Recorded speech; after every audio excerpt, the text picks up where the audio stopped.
Welcome back to Grand Strand today, guys. I want to talk about Project Golf here in the Grand Strand. They do some amazing work. So joining me now to talk about it are my good friends Gary and Angel. How are y'all doing today? Doing great, thanks. I want to thank both of you guys for joining me today. And you guys have an amazing event coming up later on this year in March. But before we talk about that event, I want to talk about Project Golf and who you guys are here in the Grand Strand. Okay, that's an easy one. About 5 or 6 years ago, our parent company, which is Golf Tourism Solutions, said, and they promote golf in Myrtle Beach and have since the 70s, said, we've done a lot of good bringing people in from the Midwest and the Rust Belt and New England, because now we're the golf capital of the world, but we shamefully haven't done enough for our locals, in particular our veterans. So they commissioned a nonprofit, and I was asked to pioneer it and get it going. I'm the executive director of Project Golf, and we said, okay, we have 3 target audiences: disabled veterans, underserved youth, and beginners.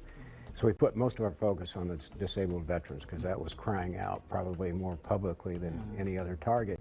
And we worked with the Veterans Administration and set up a procedure through PGA Hope, sponsored by the PGA. Hope is an acronym for Helping Our Patriots Everywhere.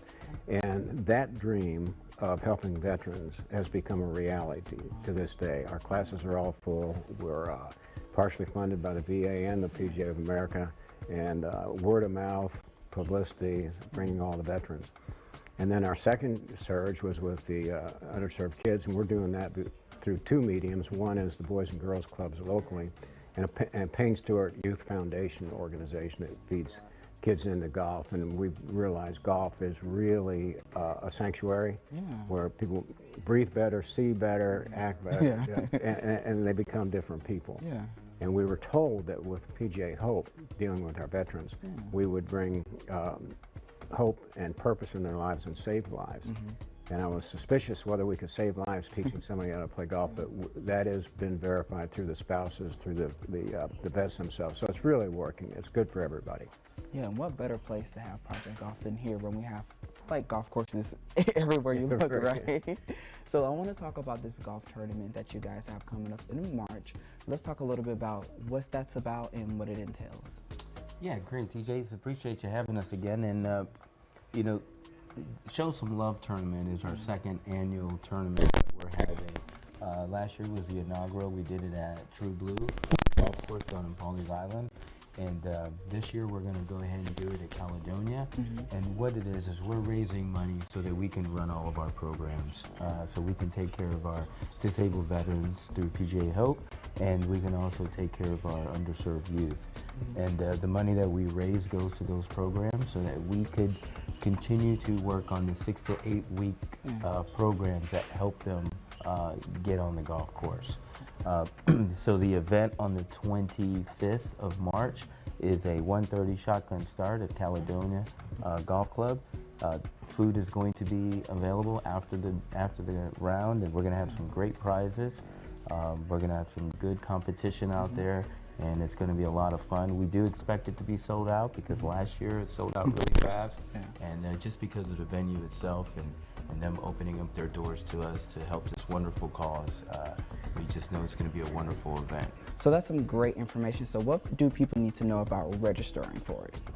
They can register online at on our website at www.projectgolf.org, and it's going to be a banner at the very top where they can just click on there and sign up online. If they don't want to sign up online, they can send in their registration over the mail. That's great. So if people are watching and obviously they want to participate in the golf tournament, but they want to learn more about Project Golf and who you guys are, or if they may know some of those veterans or youth who need you guys' help and want to participate, how can they go about doing that?